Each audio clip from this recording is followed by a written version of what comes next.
I have good news for you. The rise of AI is actually good news for us. I know that sounds backwards because you may be hearing that AI is coming for creative jobs, that machines are going to replace artists, designers, and makers. But here's what's actually happening in the surface pattern design industry. Companies are refusing AI-generated artwork, and they're paying a premium for designs that are made by human hands. That means your hand-drawn doodles, the slightly wonky florals, the personality-packed sketches, are exactly what the market wants. Now stay with me because I'm going to show you exactly why and exactly how one of my students proved this. I am Anne LaFollette, and welcome to the Creative Business Spark podcast. Today, I want to tell you about a student of mine, Debby McLaughlin, and I want to start with something that she said that I haven't been able to stop thinking about. She was at the Houston Quilt Market, one of the most important fabric trade shows in the country, and she heard a story about a fabric print called Betsy. It's from Liberty Fabrics, one of the most iconic fabric companies in the world. Betsy has been their most popular design for 50 years. It's printed, sold, and re-released season after season, decade after decade. And no one knows exactly who designed it. A woman, potentially a housewife, and that's how the story goes, created that pattern and sold it for a one-time fee.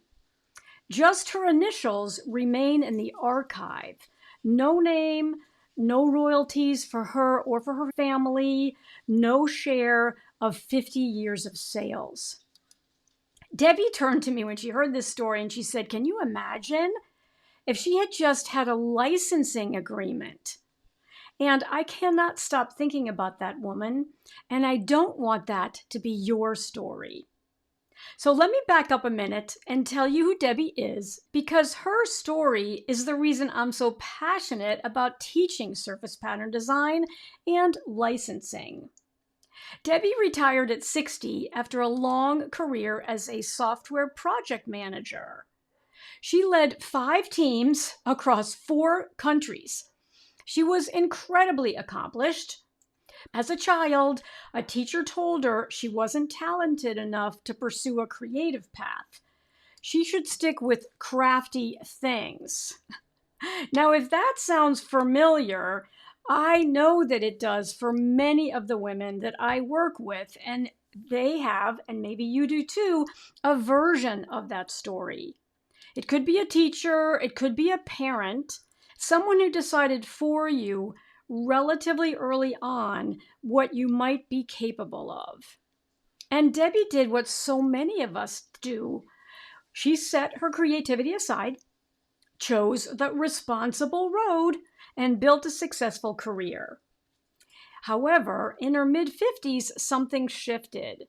She found herself drawn back to art. She started taking classes, joined her local art league, and eventually found her way to my Doodles coaching week because she wanted to know how to create a repeating pattern so that she could finally make this long-term dream of hers come to fruition, which is to see her art on fabric. And what she discovered next turned everything that she'd been told about her own talent completely upside down.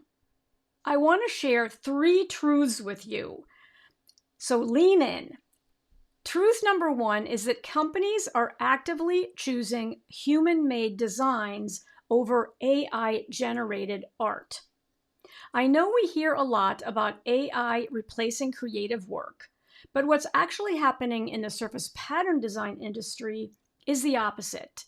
Manufacturers and licensees are now explicitly stating they will not work with AI-generated artwork. They want the person behind the design, and Debby experienced this firsthand at Quilt Market. She was at a booth A conversation led to an unexpected introduction, and then an art director actually reached out and pointed at Debbie's blouse and asked, "Did you make this?" Debbie was wearing a blouse that she'd sewn herself. It actually had quilted pockets that she'd added, and she almost forgot that she was wearing it. But she answered yes, and the art director replied, "Then you're a sewist." The art director explained that their company expects their licensed designers to design, teach, sew, and travel because quilt shop customers need to see what a real person can make with their fabric. Not a rendered image, a human being with skills and a story. Your hand-drawn doodles, for example, your imperfect florals, your personality-packed, slightly wonky designs. These are exactly what the market wants right now. The teacher who told Debbie to stick with crafty things was wrong, and the market continues to prove this. Here's truth number 2. There are 2 ways to sell your designs, and one of them is far better than the other. This is something most aspiring designers actually never learn, and it's one of the most important things to understand before you put your art out into the world. The first option is an outright sale. You sell your design completely, the buyer owns the copyright, and you walk away with a one-time payment. That could be anywhere from $900 to $1,500 for a quality original surface pattern design. It's a legitimate cash injection, especially when you're just starting out. There's nothing wrong with it, but it is a trade-off worth understanding before you say yes. The second option, and this is the one I want you to really hear, is licensing. Because licensing means that you grant a company the right to use your design on their products in exchange for royalty payments. You keep the copyright, you keep the design, and here's the part that changes the math entirely. You can license the same design to multiple companies across different product categories. One company puts it on fabric, another company puts it on stationery, another on home goods. That's one design that turns into multiple royalty streams, often for many years. So that's the path that Debbie chose. She wanted to focus exclusively on licensing as she was learning how to become a surface pattern designer. I'll be honest with you, when I was starting out, I didn't know this myself. And a woman named Lindsay had seen my designs on Instagram. She had a luxury swimwear brand. She wanted to meet. And of course I said yes, even though I was totally panicked. And I had that voice in the back of my head that said, "I'm not ready for this yet." But we met at a local coffee shop. And when she asked to see my portfolio, I said I was so sorry, but I didn't have one yet. However, I did have a lot of work that we could look through on my Instagram feed. So together we just scrolled through the feed. She pointed at different designs she wanted to ask questions about. It ended up that she wanted to buy 2 of my designs outright. And of course, I was super excited. She paid me $8.50 for each one, which was amazing. It's some of the first money I made as a surface pattern designer. And so I said yes to what was in front of me, and that was totally okay.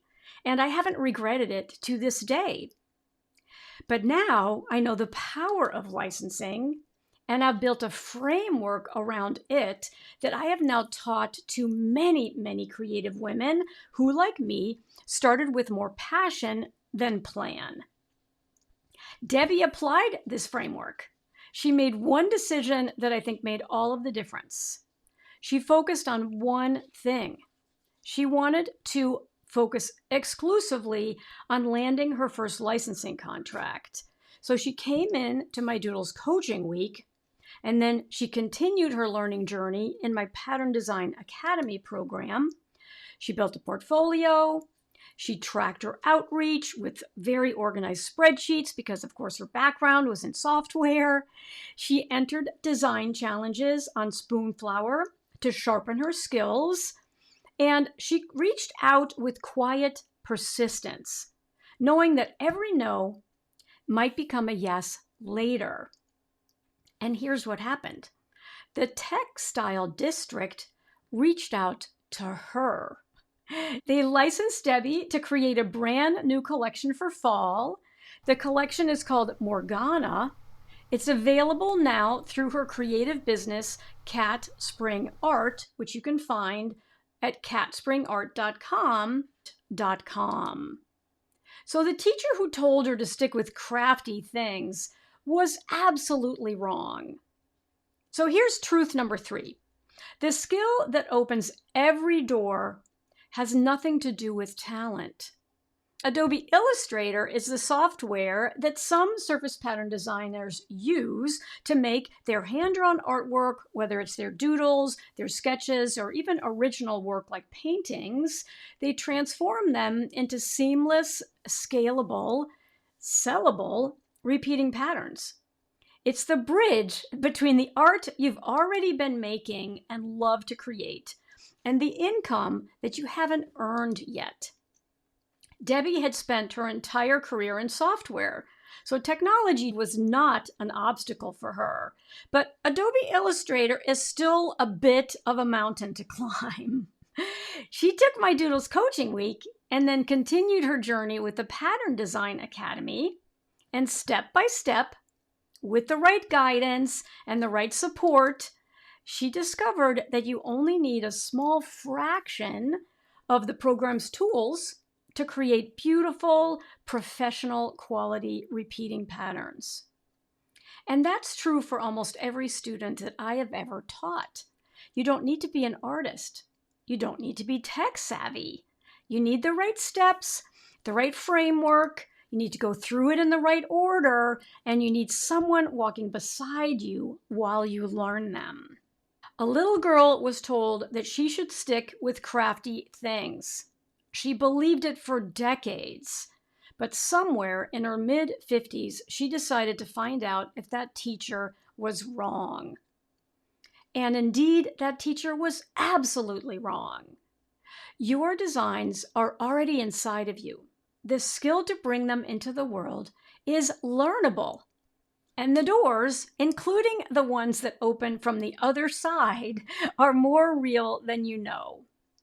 If you're curious about what those doors look like and whether this could become your path, I have a free resource for you. It's called How to Craft a Career, or a side hustle if you prefer, in surface pattern design. It's a practical, honest overview of the industry, the income options, the tools, and the possibilities. There's no fluff. It's just the information that you need to decide if this is the right next step for you. The link is in the show notes, but you can also go to members.artwithann.com/ebook to grab it. And it's totally free. Thank you so much for watching. If you're here watching on YouTube, please hit the subscribe button. That really helps get my videos out to more people. And if you're listening to the podcast, thank you so much for listening. And please share it with a friend. Maybe this is the message they were meant to be listening to right now. I always like to close by saying that I am Ann LaFollette. And remember, it's never too late to create. That's it for today, and I'll see you again next week.